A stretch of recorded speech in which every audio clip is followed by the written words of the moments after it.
if you can only bear to be around your friends when you're drunk, like you definitely need better friends. Full stop. Or mate, can't wait to shut down Newcastle tonight. Horn emoji, aubergine emoji. It's such a dick thing, you know, when people get like a table and a bottle, and the first time that becomes like something you can afford to do, and you feel like such a big deal, and then you like the next morning you're like, what did I do though? Yeah. I've been to Ibiza 12 times, and all that you're doing when you go away and you get that blind drunk is choosing what destination and visuals you want to deal with a hangover in. Have you ever had a hangover? Once. I think the first time I tried alcohol must have been a bit before that, which was a pint of gin. So I just said... Extreme events on nights out are seen as badges of honour. There's no other experience in which two university students would ring each other and say, hey man, how was your night last night? And the other one goes, mate, it's amazing. John broke his leg. Ladies and gentlemen, welcome back. I'm joined by the mustachioed man himself, Yusef, and Jonny from PropaneFitness.com. Jonny from Yusef.com. Jonny from Yusef.com. How are you? You good? Very good. Thank you. Thank you for joining. Great. Lovely. Yeah. We've circled around this topic for ages. We're talking about why sobriety today. All of us, either by religious doctrine or lifestyle choice, have gone sober for extended periods. And even the man behind the camera, Video Guy Dean. Can you feel the hot potato? It's boiling. It's in the pan. I'm ready for it. Yeah, the man behind the camera, Video Guy Dean, is 1 week away from a year sober, which is a fucking feet and a half. Feet. Almost 2 feet. 2 feet, yeah. Well, it's foot and a half, isn't it? Rounded up to 2 feet. So yeah, why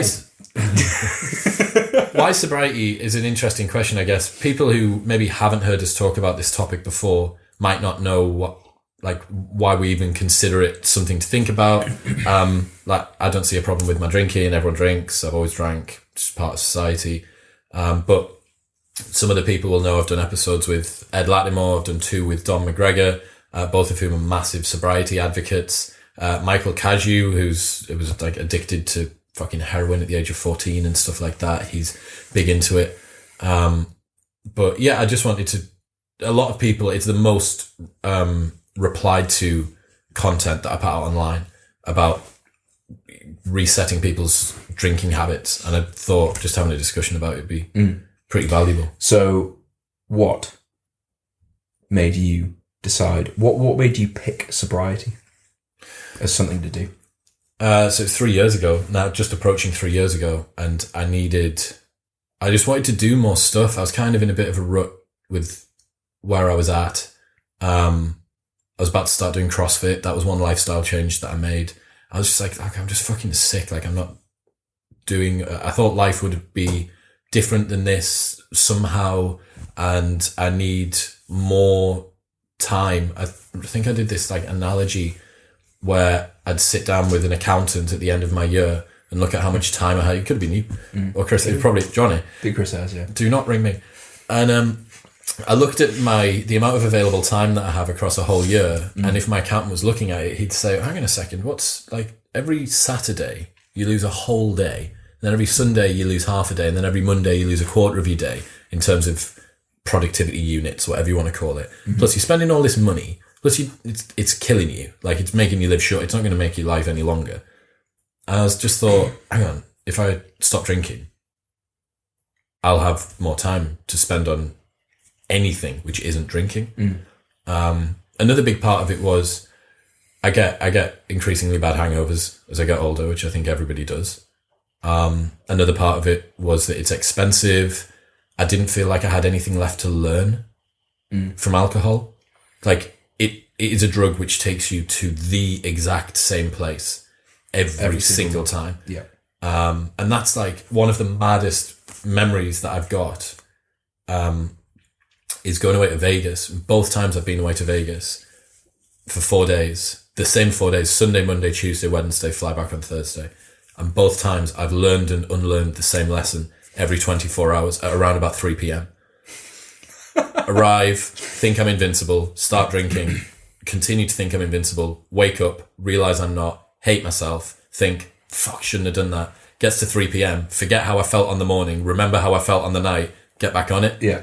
And the mad thing is, because when you get like super, super blackout drunk, it takes you to a place that's so overwhelming to all of your senses that you literally could have been in like the pub down the road. Anywhere, yeah. I do feel that there is some kind of like moral obligation to do that though when you go to Vegas, at least once. Oh, I think Like, so. I think if you go to Vegas and you just have a quiet time, It's part of the entry requirement. You've done it incorrectly. Yeah. You've not had the to enter Vegas. Admission. Yeah. To get the stamp in your passport, you have to have had that. Like, experience. What time is it? Not really sure. Let's drink. I nearly ate a bowl of nut calamari at 3 a.m. in a casino in Vegas. Is that even a thing? Nut calamari? So I ordered calamari and a pizza, 3 a.m, pissed. I have a little bit. And I said to the waitress as she was leaving, by the way, I've got nut allergy. And he went, my God. I'm like, he's like, sir, we cook everything in peanut oil. I love when you drip out stories from Vegas. It's brilliant because you've got so many gems that's just Hang on. like... That would have killed both of you. If it was... Well, so I'm okay with squid, actually. Okay, but you have Yusef's just shellfish. Oh, no. But yeah, like, when you go away and you drink that heavily and you have one of those party holidays, like I've done 30 of them. Marbella, Ibiza. Like I've been to Ibiza 12 times, and every time I've gone, pretty much I've done that same thing. Mm-hmm. All that you're doing when you go away and you get that blind drunk is choosing what destination and visuals you want to deal with a hangover in. Yep. That's the God's honest truth, and this is coming from someone who was a professional party boy for like 10 years. So that's it. Like this is the thing that you did, isn't it? Like this is you have a level of expertise in drinking. I was world class level partying. Yes. Since I did it, I've encouraged you to try and go sober as well. Yeah. And you did that 3 months at the start of the 3 year? months, yeah. Yep. Talk me through your experience there. What sort of a drinker were you before? So, I think my drinking definitely used to be quite a big deal. Like I used to drink a lot. So what's a lot? Well, I mean, so at uni, heavily 3 times a week, 4 times a week. Like obviously Freshers Week. I think the most I did. There's a story I can't say for various reasons, but there's a thing I did where I drank every night for 14 nights in a row, and every night I began with a bottle of white Grenache, Gallo family white Grenache wine. What's that? Oh. So it's rosé wine from like the Co-op. To be honest, awful, but at the time you just become so acclimatized. And I remember drinking the entire bottle while playing Call of Duty before going on this night out, and every time getting slightly better at Call of Duty as the nights went on, thinking this is having less and less of an effect. Okay, yeah. You felt like you were getting less drunk from the same volume. every day. Yeah. Okay, progressive overload. In the same period of time, I first time hit a 140 bench. That's one of the most proud periods of my life. That's the secret.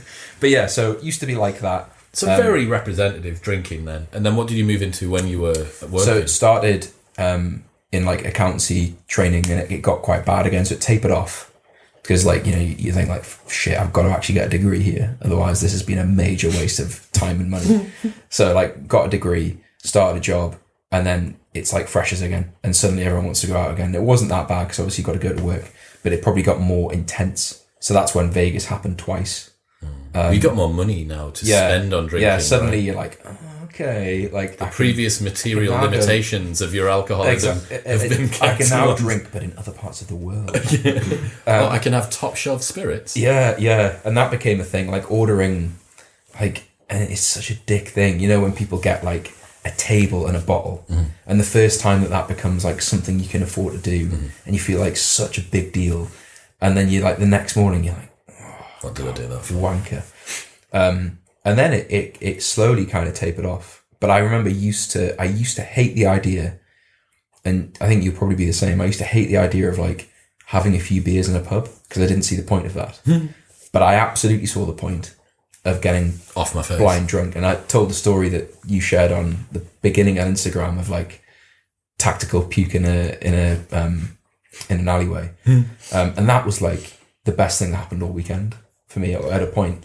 So I never realised, to interject there, I totally forgot I'm on this sobriety sort of little sort of stint at the moment, but my master's dissertation was the effectiveness of anti-alcohol advertising on students at Newcastle University. Really? I just totally forgot that I'd done that. Right. If Northumbria University are listening, actually, James Quinn, if you go back and check his dissertation, 'cause I submitted mine before Turn It In, he just changed the word alcohol for smoking. Oh my God. Can they retrospectively... Command and F, replace. Like drinking, smoking, alcohol, really cigarettes. dropped a minute there. It's fine. He's got his thing. Well, they can't retrospectively. You can just be like, So mine was in before Turn It In was a thing. Plus, we were at different unis, but he submitted my dissertation. What's Turn It In? Is that like an anti-plagiarism thing? Right. Clever idea. Yeah. So, and one of the things that I discovered there was that students, and this is for everyone, right? Especially in the UK, it's big drinking culture. There's not a lot happening in the UK. It's not like fucking America, where there's literally 50 countries within your country, and you can go to them all and do different things and spend the same money, and everyone uses the same words. Yeah. The UK is an island. The weather's pretty shit. There's not a lot of sunlight. There's not that much to do, really. People drink. Yeah. They need to drink to keep themselves excited. Yeah. And what I realised was two things. First, drinking's a rite of passage for young people. And that's quite interesting. Like, if you want to be an older adult with representative experiences that allow you to relate to other people, you have to drink when you're younger. Mm-hmm. Because you need to know what it's like to like have a drunken argument with your girlfriend at 19 or lose your phone and your keys stranded in Manchester and have to find your way home. Yeah. Because that's a representative experience. So that was half of it. The other half of it was that extreme events on nights out are seen as badges of honour. So like there's no other experience in which two university students would ring each other and say, hey man, how was your night last night? And the other one goes, mate, it's amazing. John broke his leg. And you're like, hang on. Yeah. Why is that amazing? Oh, because it's this marker of excess. Films like The Hangover have glorified taking substances, alcohol, drugs, whatever it might be, to excess, and it's seen as like, I'm hard, this is something to be proud of, this is something that's cool. And that just totally reframed everything. So you normal drinking cadence, bit more of a weekend warrior, bit more money to spend. Yeah, and then that slowly tapered off. And I think probably where I was when you suggested it to me, it was like, it was more a couple of beers than it was getting blind pissed. Because I think you've Boys, seen... I don't mind if we go out and have a couple of pints. You're going to have to explain But that. for heaven's sake. Who's that? So who's this? Get Who are you? silly with We're on a ski trip and we're 16, right? And the PE teacher, big bloke, like big, thick man, like thick forearms, thick neck, big barbell row. You can imagine he wears like 80s cop sunglasses, just stands like that. Put it this way, everyone else is wearing like salopettes and big ski wear. He's wearing jeans and a barber jacket, just untouched by it, skin of leather, real Geordie, strong man. So he's standing up and just goes, lads, because it was legal where we were to drink in Austria, I would take a couple of quid out with you, have a couple of beers, but for heaven's sake, don't go silly with this, right? I took that to mean a couple. I'm going silly with it. Non-specific. He then had like a disciplinary chat with me where he basically just said, you went silly with it. I told you to not go silly with it. That's exactly what you did. But yes, that was what actually... was silly with it? What did you do? I had like 5 beers. Okay. But that was like the first time I'd got like... Really drunk. Legit, yeah, like really drunk. It was brilliant. But so I was having like probably a couple of beers, the odd night out here and there, but not as serious. But the thing that I found, giving it up for 3 months, the biggest change was you realise just how many like little things you go to where the default would be 3 beers, 4 beers. And then you add that up and you're like, shit, over like 3 weeks I've had, 20 however beers. many calories from alcohol. Or, you wake up the next day, you're a bit fuzzy. Or there's the odd time where you wake up and you think, I probably shouldn't drive. And you just think like, what? I couldn't quantify the gain. Because in a way, like if you go to Vegas and you get blind pissed, at least you've got all those stories. Mm-hmm. But if you just have a few beers and then have like a few conversations where the other person's had 4 beers as well, and it would have been exactly the same conversation if you'd both been sober. Yeah, well, all I've had is downside here. I've had cost, calories, lost time, lost like bored mental conversation. clarity. Yeah, and I suppose it makes it like it takes the edge off a little bit, doesn't it? Which is why people do it. Yeah, You think like, why do people drink? They get something out of it at the time, and we live in a society where people make very short-term decisions and ignore the long-term costs. So that's why it's a problem. it is. It's the reason that people choose to drink is for a whole host of reasons, but one of the main ones is that they're the gains are immediate and the costs are in the future. They're tomorrow, aren't they? Yeah. Tomorrow's problem. Like future Yusef will deal with this hangover. Have you ever had a hangover? Once. Yeah. So Is that when you drank an entire bottle of spirit? surprisingly not. It was so. There's a lot of backstory. Don't tell me to it was this. after I made you drink that rum. No. Oh, that was funny. Okay. There's a lot of backstory to this. Well, hang on. First off, when was your first ever drink? 20 So I can remember. I remember when your first beer was. first beer. Yeah, I was with Jonny. We were at a marketing event. Marketing. Standing in a room full of personal trainers. Guy hands out everyone Stella Artois. Is this right? Stella. It was either Stella or the Corona. It was Corona. And Yusef like takes a sip, trying to sneak in, and the guy goes, "Guys, Yusef's first beer." Like that. Everyone goes like, Like, which is interesting in itself that people applaud. Like that it's Thanks. you Right, you're now part of us. Yeah, You're yeah. one of us. You've joined. So when was your first beer? 22, do you say? 23? No, I think 25. So you never drank? Not a drop. Was that the first bit of alcohol you had? Yeah, and then so that was the first and then you beer. went and had a cocktail. Had a cocktail, but that was kind of like, and then I think it was either before or after. And I remember the first time I think the first time I tried alcohol must have been a bit before that, which was a pint of gin. So I just said, well, it was a half liter, yeah, Neat. yeah, and so because I've drunk much worse stuff. Like we Jonny and I have drunk horrible supplements over the years that are, but to be it's honest, all like, just the same. they're not. Neat gin Yeah, is like alcohol's up there with like, Oh, really? it's- Yeah. Whoever I was with was like, "Is that gin you just drunk? Like, why? How are you not like?" You do just have a tendency to go, because when Chris bought Yusef, like, what was it, like Ray Nephew's 60%? 80% of the proof 80%. rum, yeah. A double of that. And Yusef standing at the bar and just went, "Yeah, it's quite strong." Yeah, everyone else goes like, Turns everyone else's face inside out, yeah. just neutral expression. I think I'm so used to hydrolyzed casein that It's everything it's else. worse. I think it's worse. It's yeah. different, isn't it? It's got more. It's of more immediate, I think. So that's interesting, like for us as a representative / unrepresentative group of people to be talking about alcohol. I was like infrequent but hard. You were consistent and sort of low level with some hard I think ones. I was that. When Yeah. I was younger, I was that, and it slowly kind of changed over time. And then you were someone who was sober for... So, I mean, what did you think of party culture when you were at uni and I just couldn't be stuff? arsed with it. I found it so exhausting. Like I'd always be the boring old man at like 1 a.m. and I'd be like, "Right, guys,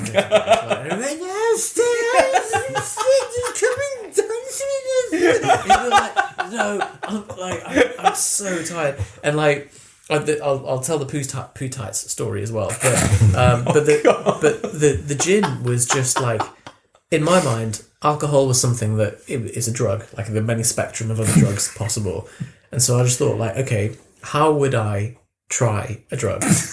I would take a therapeutic dose of it,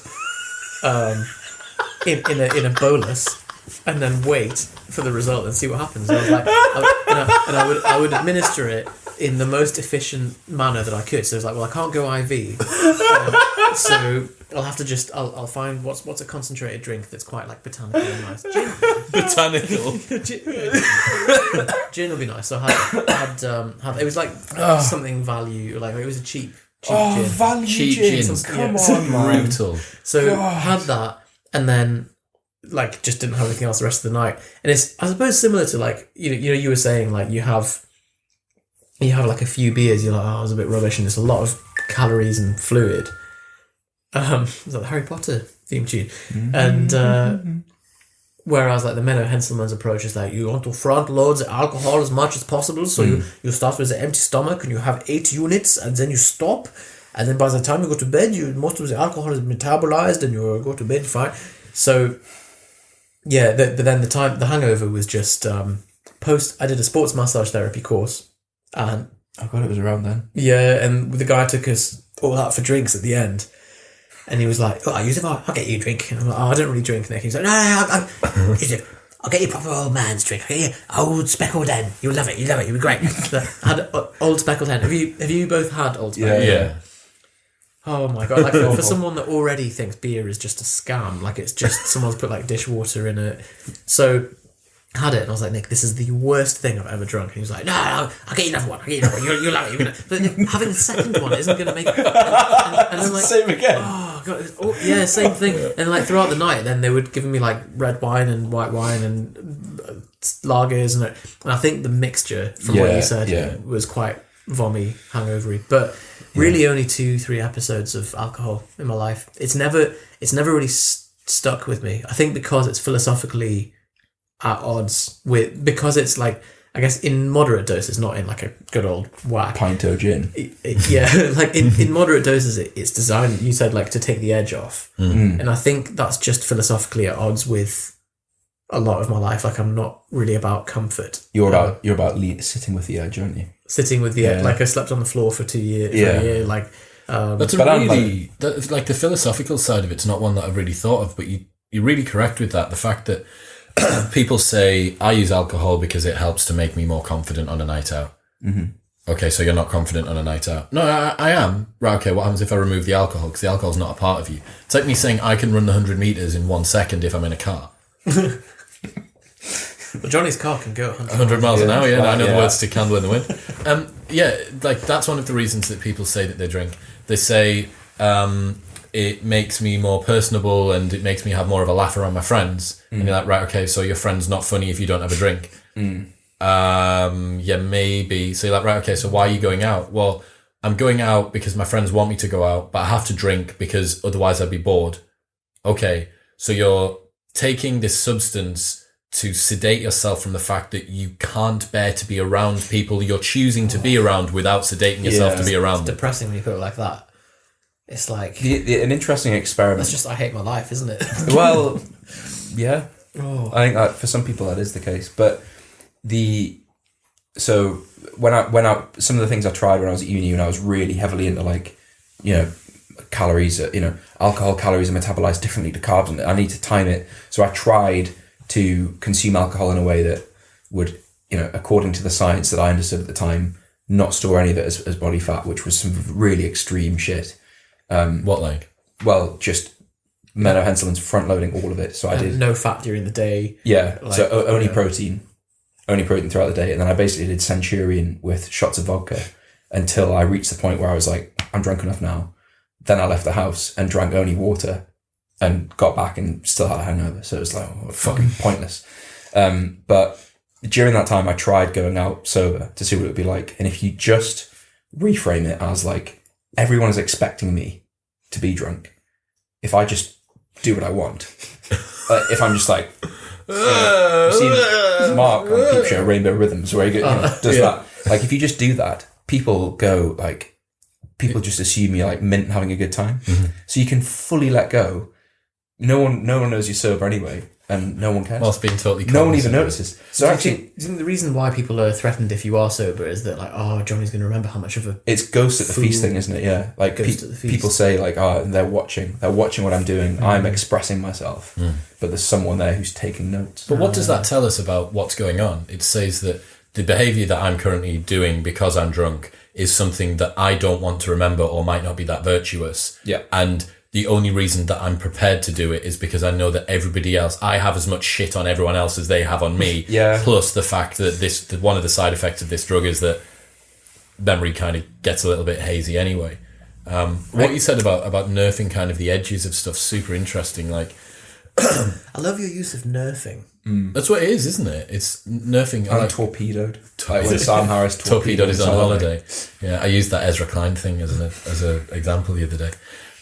So nerfing the edges of your experience, yeah, like it's fucking hell, man. Like, I think this probably actually gets to why I think there's a fitness menopause in your late 20s, which you've undergone, and you've undergone, and I've undergone, and fucking Daz Morley's undergone. Everyone has that I know about. That you get to later in your 20s and you go like, hang on, I'm not really growing or learning much more from this particular training methodology. I want to be more holistic in my approach to the way that I do my fitness. I'm going to find something that is a little bit more aligned with what I want and a little bit less sort of like, look at me. Yeah. And then it's the same with alcohol, or it was the same with alcohol for me, where I was like, okay, I've kind of maxed out what I'm going to learn from doing this thing. Every time I do it, it takes me to the same place. And you curbing the edges off all of the interesting shit in life. Like, even if you were going to get in a fight with someone, like if you're going to get in a fight, or if that fight's going to happen, you might as well be sober and experience what that level of fear is actually like, as opposed to being like, oh, well, I think it was a little bit like this, but this weird substance that I decided to take kind of fucking blasted me to one side. I got nutted twice when I was drunk. And like in a row. Yeah. Yeah. I got nutted twice, then punched because, I mean, it's a long story, but I was outside Venue in Newcastle. Yeah. It's coming back. And, is it really? Wow. I've not been nutted when drunk, but I can imagine you feel the pressure and the movement, but not so much the was it on nose or on head? This is the thing, I don't know. Yeah. I didn't really feel anything. I remember it happening, and then there's like the module loading. I just got nutted. Happened again. And there's almost like a yeah. Did you just nut me? And then nut me again. You're like, it's happened again. Was it someone you knew? No. Okay. So someone I knew this guy had dropped a bottle that was brown ale bottle, and there was an argument erupted about how it was racist, which is obviously ridiculous. And I stepped in and said, like, come on, we're going to the next place. And the guy just went crack. And then unreasonable. The guy who nutted me ended up being put in a bin upside down. Well, by someone I know who's involved in rugby at quite a high level. But the whole thing was ridiculous. But like afterwards, I just remember thinking, like, it was so weird to have that happen. And obviously there'll be adrenaline and stuff like that, but you don't feel it at all. But you did. I remember thinking at the time, I'm glad I wasn't sober.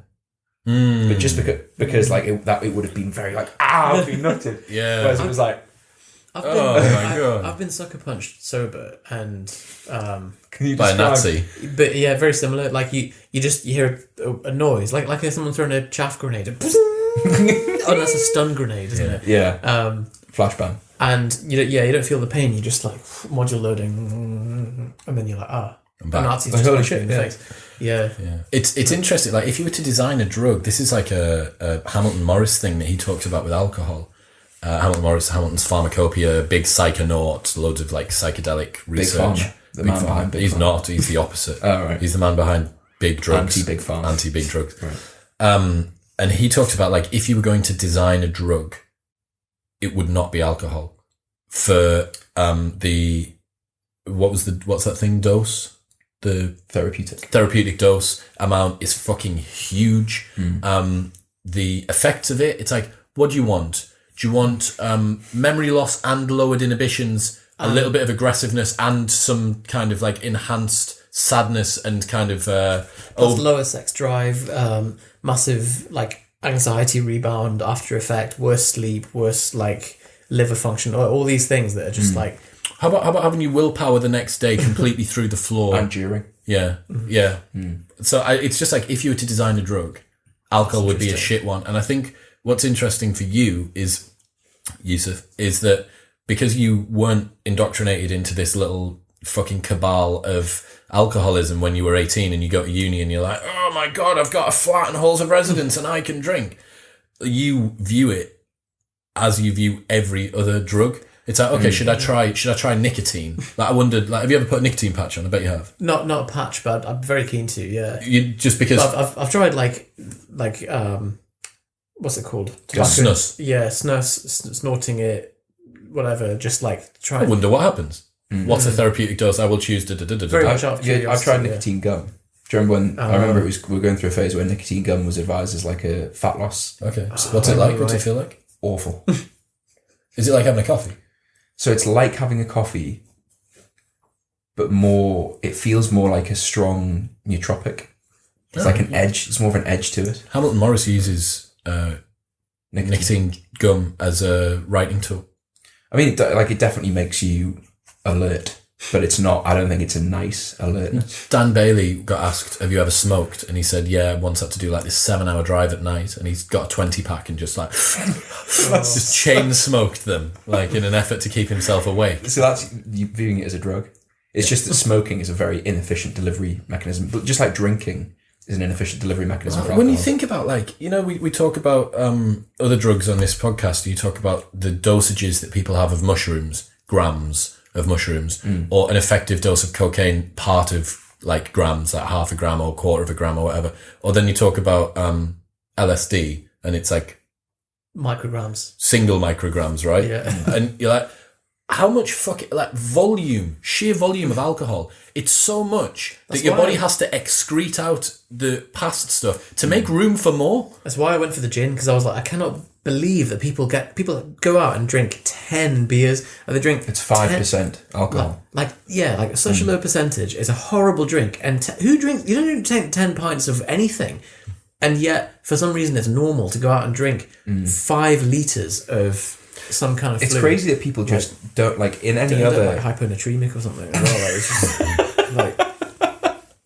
If I were like, right, we're all going to go to this place tonight and take a drug, everyone's main concern would be, well, how much am I taking?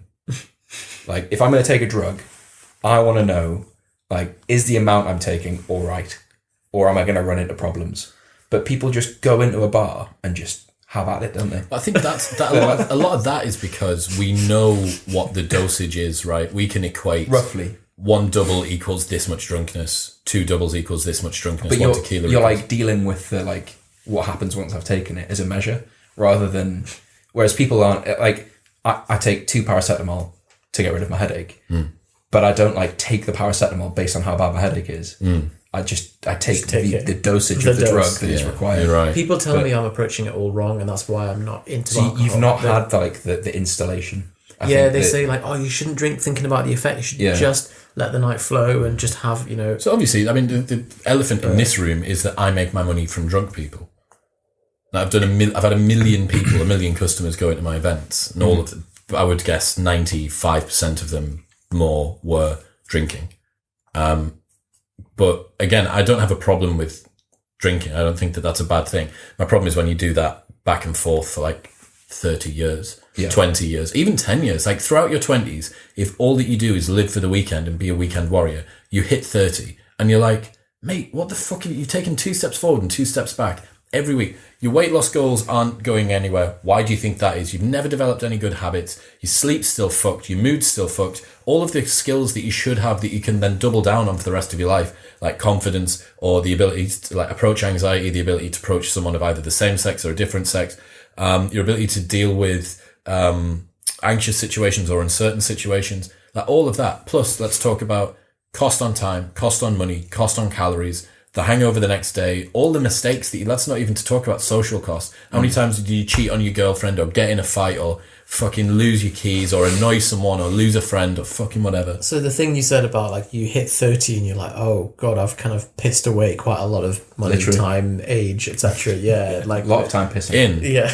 and then out again. Yeah. And there's something you mentioned before we started recording is like we're 30 now, like thereabouts, and I think this is the age where you see people that you used to go to school with, you haven't seen in maybe 10 years, and for some of them you're like, oh, you're looking good, and some of them you're like, oh, like tough paper around the last decade, mate. Yeah, like what's happened to you? And I think it's because like at 16 years old you can do like 4 years old, like all 4-year-olds are the same, like they can do whatever they want and they're fine. You just made a flubber, aren't you? Rubber and magic. Yeah, you just bounce back. Yeah. 16, still the same thing. Like you can be a like chain smoker, drink loads, like terrible lifestyle. Very resilient. You can do that, then wake up the next day and do heavy deadlifts. Yeah, literally. Like, no DOMs. Doesn't matter. Just fine. You can just be indestructible. Yeah. And then the cumulative effect of that doesn't really manifest until about 30, and then it's like, like biological age 50. Yeah. Shit. Yeah.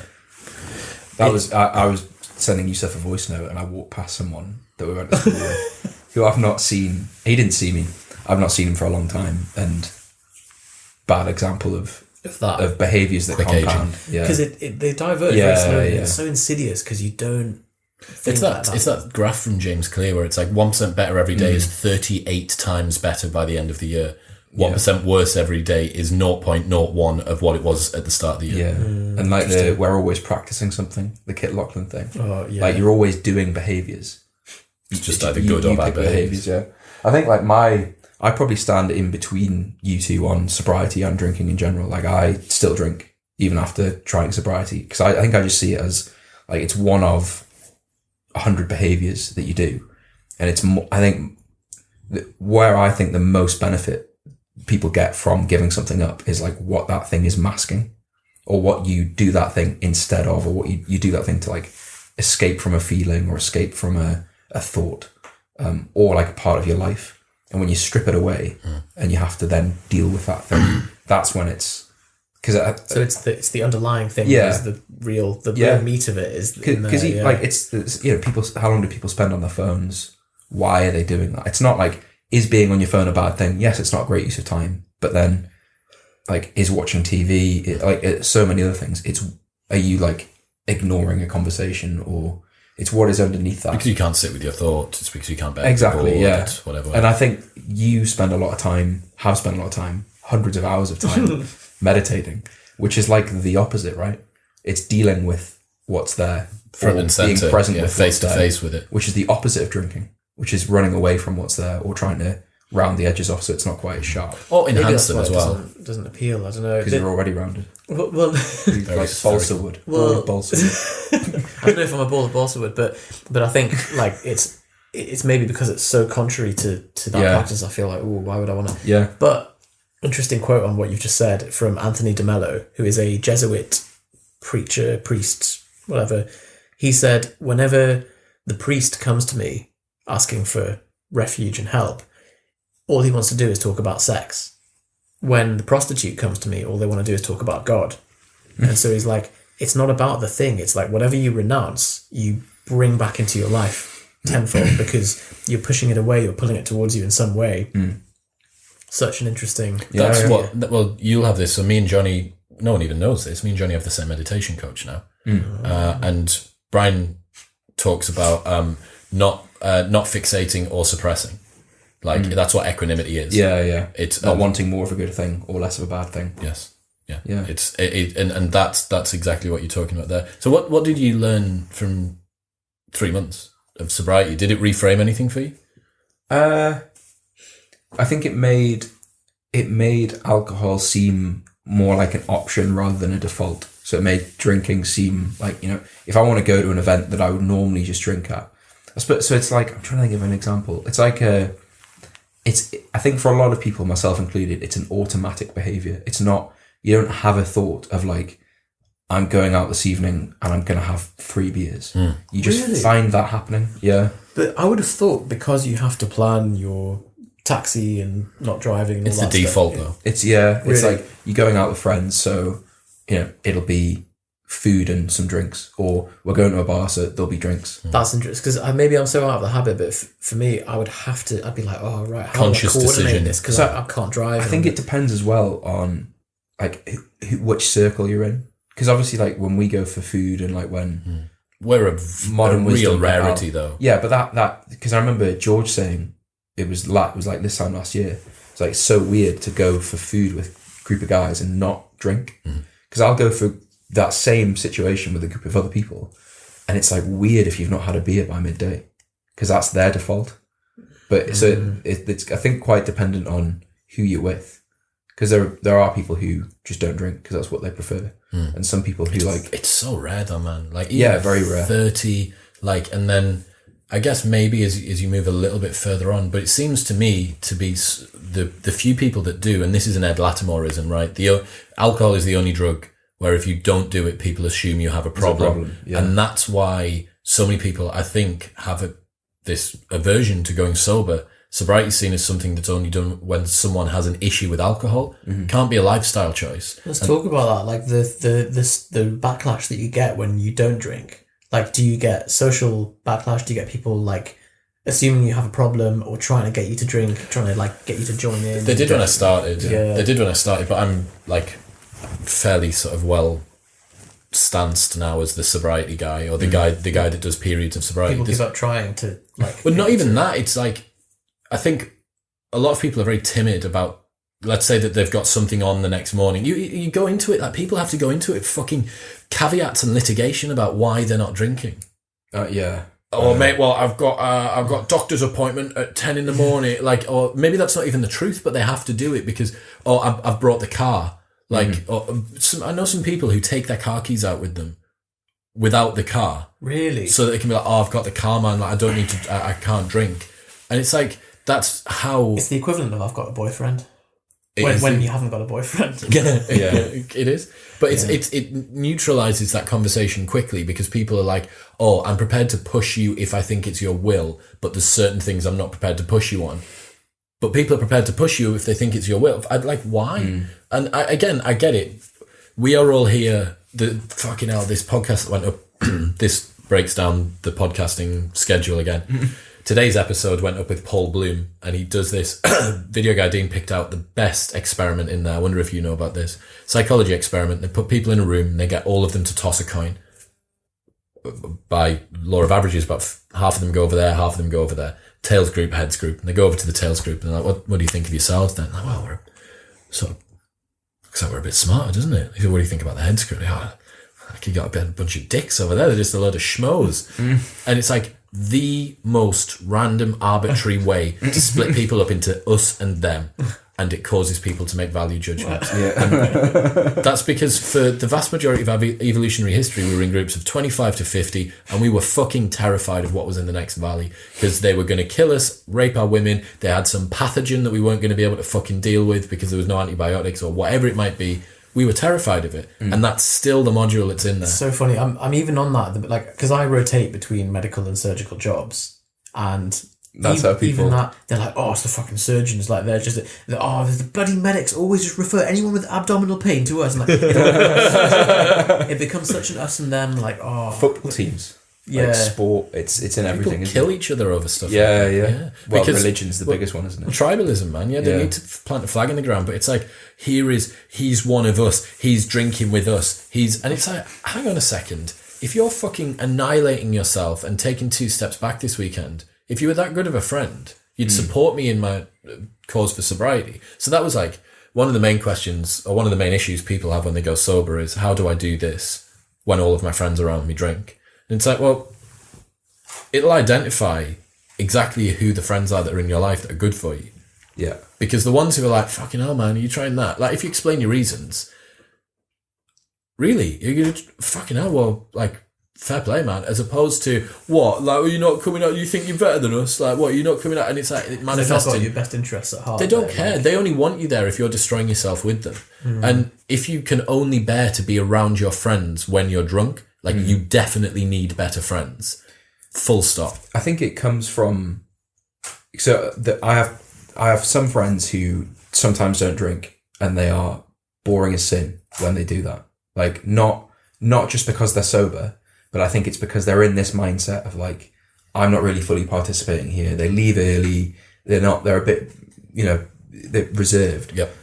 Yusef's a good example. Like, he's there and he'll be there till it finishes, whatever the things finishes. Yeah. He's not drinking and you don't even notice. In fact, he's probably more like uninhibited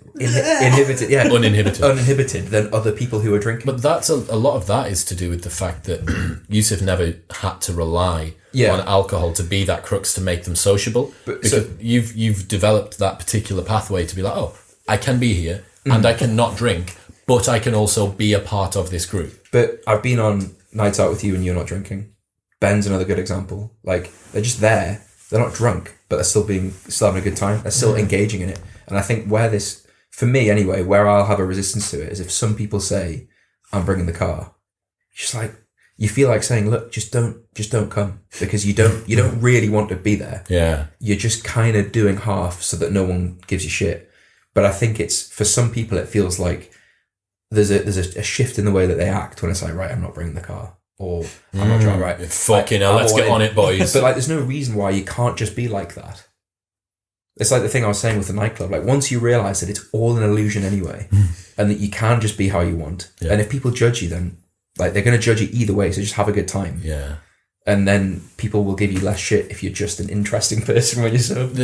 And so you're super right with that alcohol is still controlling that person who's chosen to go sober, but is being super reserved. They're still controlling their behaviour. They're just now controlling their behaviour by its absence rather than by its presence. There's a huge placebo effect as well. That a lot of people there was that thing where they gave people non-alcoholic drinks. Yeah, they gave two tables non-alcoholic beer and alcoholic beer. Okay. They just acted the same. I think they measured like how much of the food they ate. Oh, really? Have you seen that one? No. They gave them like onion rings and stuff, and got them to rate their perceived drunkenness and how much of the food they ate, and it wasn't that different. Right, interesting. Which is crazy. That's mental. It's like if you're drinking non-alcoholic beer, there is a similar. Like, I've had times where I've drank non-alcoholic beer, got in the car, and thought, "Oh, fuck!" But then you remember, like, it's ludicrous. Like that, like Heineken aren't going to put alcohol in a non-alcoholic beer. They might. I mean, there's some big lawsuits on being shit. Yeah. There's a particular. I was going to do a YouTube video on this, but I couldn't do it without just essentially calling people out by name. So I'll try to navigate this like 5 times before I just gave up. I have a problem with. You two may not be exposed to this because you're not massively exposed to party culture, but people listening will know this person or these people. Guys, specifically, mostly guys, who have this semi-flirtatious, almost like gay candor before they go on a night out, talking about how heavy the night's going to be. It's like, oh mate, can't wait to shut down Newcastle tonight, horn emoji, aubergine emoji. Like, oh, do you remember last time we were in there? And it's like, hang on, are you going in there and rubbing up against each other or something? Like, what are you doing on your night out that makes you think that you have license to use this sort of language in advance? This isn't Dan Bilzerian's fucking villa. You're not unloading yourself into the fucking Playboy mansion here. You are going on a night out to sit in the corner, be nervous about talking to the girls, and complain because George didn't put £5 in for the bottle of vodka. Like, yeah, that's the complaint that you have. And I see these people, heartbreaking. The same guys who give it massive licks before they go on a night out and are like, yeah, man, it's going to be fucking sick tonight. Like, they have this like weird dick measuring thing going on before where it's like, yeah, like you think that you're going to run rings around me, but just you wait till we get in there, man. It's like, you're drinking. This isn't consuming a commercially available drug. This isn't the Abu Dhabi F1. Like, you're not Lewis Hamilton. This is so far outside of my reference point because I would have thought like, I want to get as drunk as possible for as cheaply as possible. I want to be the lightest weight person in the group because it's interesting, isn't it? How being a lightweight is seen as a bad thing when actually you spent £3 and well, again, it's rite of passage. It's like, look, I'm able to drink this much because I've drank this much before and more. It's very self-referential, isn't it? It's interesting though, like because that fuels the same thing. If you break from that, your friends are like, "Oh no, but you've got to be like us again," and it's like, it does differentiate the people that not necessarily that they have bad intentions, but they prioritize their own sense of security over what's best for you, and it's why like I'm so grateful to Jonny for being supportive of the fact because obviously we text quite a lot for propane stuff. But Jonny was probably one of the only people that was like wholeheartedly supportive of me getting rid of my phone and getting like a Nokia 3310, even though he would be the person quantifiably who was the most in the short term would be most impacted by it. But I suppose like probably because you like I've seen the long term benefit of it. But the light in Pandora's box. So I think to go back to why people don't, or one of the fears that people have about going sober, it's like, well, if I don't drink, then all of my friends are going to say, why are you not drinking? It's going to be social pressure. Maybe I'll stop getting invited out to whatever. Like, the question I get a lot is like, how do you deal with social pressure? You're around people who are drunk all the time. How do you deal with it? And for the most part, I think the same as with a lot in life, it's like, if you say things with conviction, people will go, oh, fucking hell. It's like when I first started doing sobriety, I was very open about my reasons. I was like, I want more time to spend on some other stuff, and I'm challenging myself to see if I can do it. Mm-hmm. Like, I'm challenging myself to see if I can do it, turns it from you abstaining from something to you adding something. It's like, I'm trying to achieve this thing. It's like, hang on, mate, why are you going out for that morning run? Oh, I'm doing a marathon. I want to train for the marathon. I want to see if I can do it. It's like, why are you not drinking? Oh, well, I want to see if I can not go sober for 6 months. And I found, like, I'm patient fucking zero for being exposed to people who want you to drink. Like, there's no top 0.1 of a percentile on the globe of people, of humans that have been exposed to drunk people. I'll be in easily. Easily. You've seen the most drunk people. Yeah, by miles. Well, you even developed the...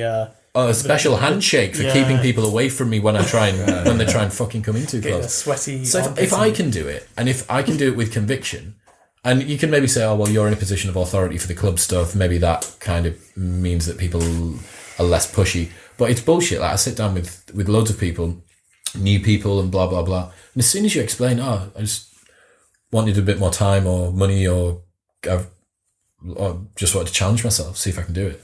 And people seem to be really responsive if you do it with confidence. Yeah, it shines a light back on them, though, doesn't it? It's like when you see examples of couples where, like, one of them will get in shape, or one of them will, like, hire a PT and start losing weight, and it, like, pisses the other one off because it immediately alienates the it alienates, but it also, like, they're forced to deal with their lack of progress in that area. People don't like to see other people growing around them. Exactly. Like, they're only happy if you're destroying yourself with them. And this is like one of, for me, by fortune or whatever, my circle's always been sort of fairly small in any case.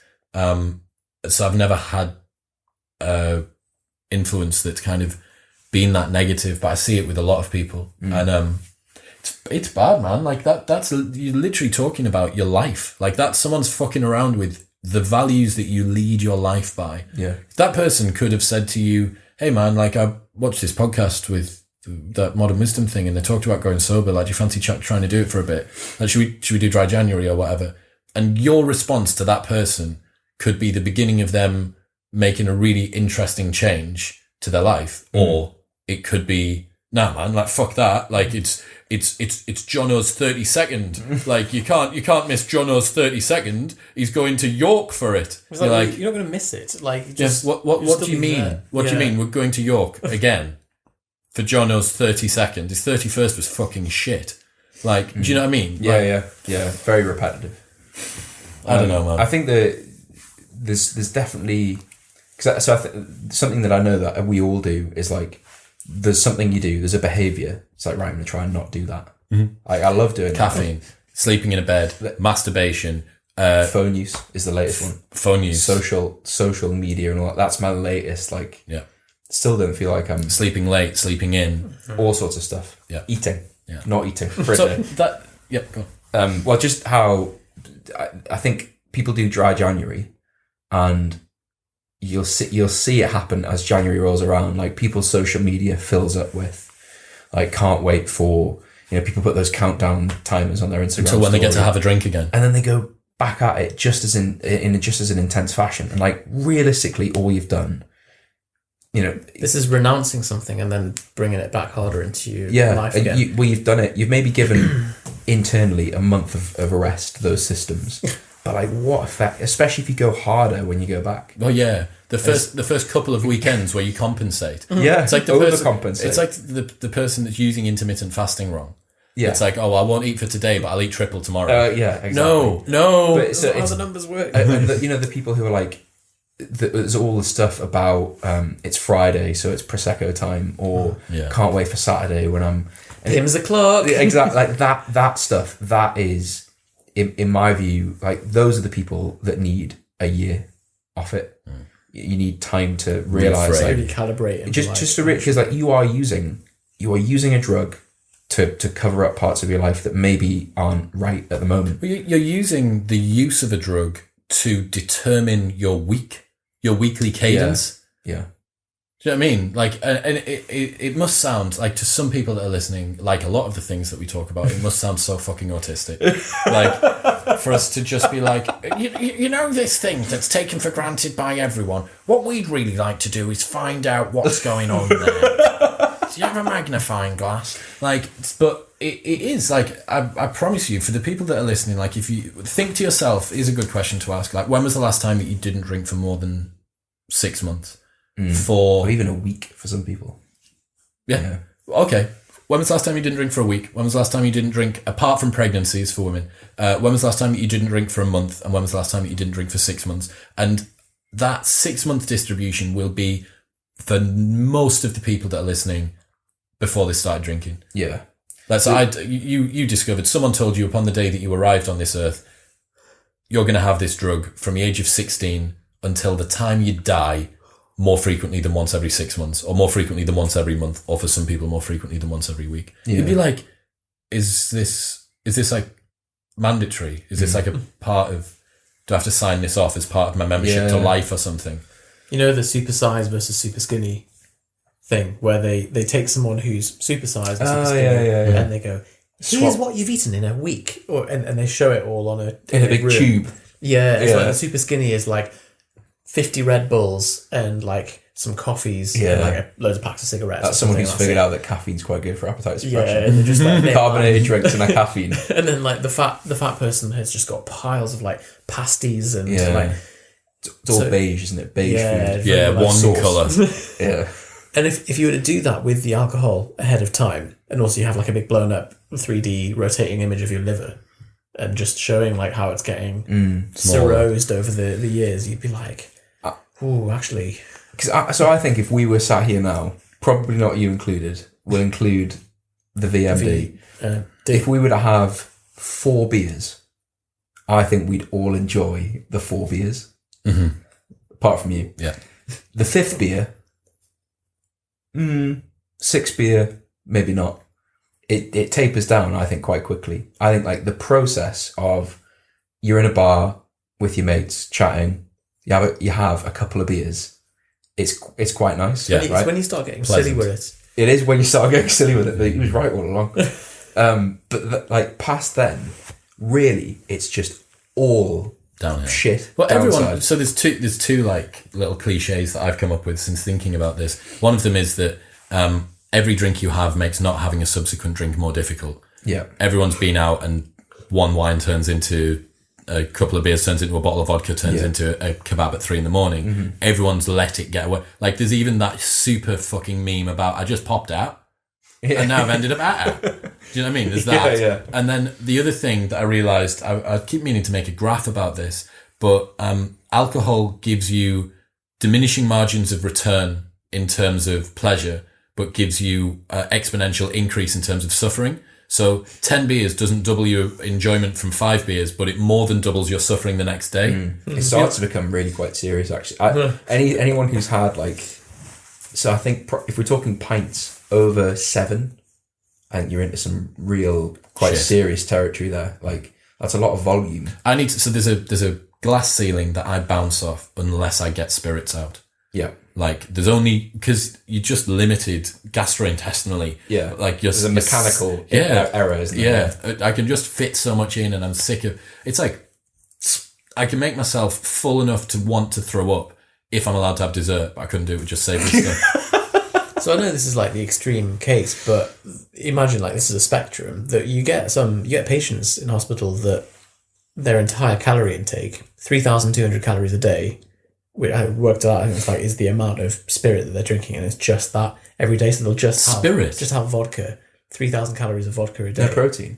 No protein. Why are they quite lean? Do you let them know? Usually very lean, or with a bit of a swollen organs, but but like to get 3,200 calories a day of spirit. And so you end up having to give them like replacement vitamin injections as like an urgent thing because they're so deprived on everything. You got scurvy and stuff like that. Yeah, there's something called Pabrinex, which is just like the big vitamin, like whacking dose of vitamin replacement. Like Barocca. Is that like the is it Narcan for getting people out of opiates. ODs. That's Narcan that they use. And it's a nasal spray that just binds to the receptors, but it binds harder than the drugs do. But that's like when you give that, you have to like run out of the room because they'll get up and punch you. Really? They get really angry. Yeah, You're taking all heroin away. Yeah. Oh yeah. Big Oh really? Is that why? As in, like, if you've just wasted that. Because it just stops their high, and they're having a great time, but they're obviously in respiratory depression, and you like can't breathe, obviously. And you give them the naloxone, and they get up. So like you usually have to like either like tie them to the bed or something, or have like two policemen to a taser, and you like you inject. I love how they say taser twice. I don't know why. It's just completely like if you have to shout taser. And then you're going to get tasered. The second taser at that point is just. Well, you know it's coming. Then do you know what I mean? You say it twice. Yeah. I suppose because there'll be loads of times where you might say the word taser once, and they're over like, fuck. Yeah, fair enough. Waiting for the second taser. I'd love to test that. Or like if you have a room of policemen, you just shout taser, and everyone. I think if you go in and shout taser, and everyone's just. Have you ever been tasered? Have I ever been tasered? I have. Have you been tasered? What the fuck? Wow. Someone in college had a handheld one. I got done in the that's back not of the same. I'm talking about the one that like shoots the barbs into your nipple. Then yeah. What was the stun gun like? It put me on the floor in the back in the hamstring. Like it just immediately like just cramps you just up. Disabled. Like, yeah. And like the fact that people use that as a controlling thing. It doesn't surprise me because it's so inhibiting, but. It's also it's mad. Isn't there a video of a guy who just takes getting tasered and he just deals with it? He's like a juggernaut. Terrifying. Yeah. Because you think like it's all right in the UK because we've got tasers. Do you know what you need? Taser. The big taser, like the minigun taser that we like. I think at that point they just use like the crowd control, like the rubber bullets. Yeah. Is it Dirty Sanchez where they try out all the different so they have the thing and the spray? It was the one where it shoots a little bag. Have you seen that one? It's on Dirty Sanchez. It shoots like a tiny little hard bag at them, like a beanbag or whatever. Pritchard or whatever. He just like gets him. It's like he wants non-lethal bullets. Yeah. I once came back from an after party. I once came back to our after party in Ibiza to find Pritchard in our barbecue kiln. Pritchard from Dirty Sanchez in our barbecue kiln. Then he jumped off the roof of the villa into the pool and nearly broke his leg. Those guys have a really great, like really enviable attitude to You know what he's doing now? Like hardcore Ironman and triathlon. I'm not surprised. And he's like really good. Yeah, I'm not surprised. He's like really, really good. He's just be an extreme person. If you can tolerate that kind of pain for fun and think it's funny. You know what they said the most painful thing that they'd ever done was? You see when they jumped into nettles? I have seen that, yeah. It's the most painful thing they've ever done. He said. Yep. More than they were eating them, putting them on their balls. Oh, that's so They're interesting. like naked paintballing and stuff, haven't they? But I suppose at that point, like one of them got shot in the dick. Yeah. Got shot on the shaft. I've been shot on the glands with paintballing. It was very. Did you even feel it?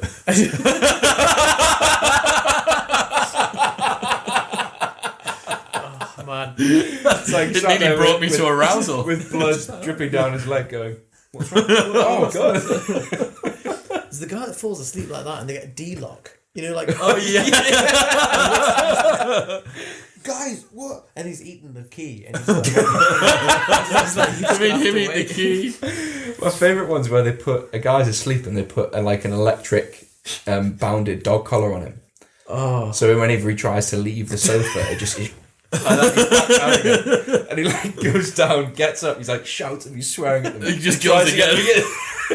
Is it like location based? It's like ring fenced. So and it's around his neck and he can't get it off. There's a video from Tough Mudder where this guy, so in Tough Mudder the final bit, electroshock therapy, there's some of them that have got 10 million volts in them. I didn't know this. So some Tough Mudder? Yeah, but it's the ampage or the wattage or whatever is really low. All right. But the voltage is super high. So it floors people, but there's maybe, let's say there's 500 of these little threads. It's not when you're under the ice, is it? Like, surely that would be pretty. No, so imagine a bunch of different pieces of string that is 20 feet wide by 50 feet long.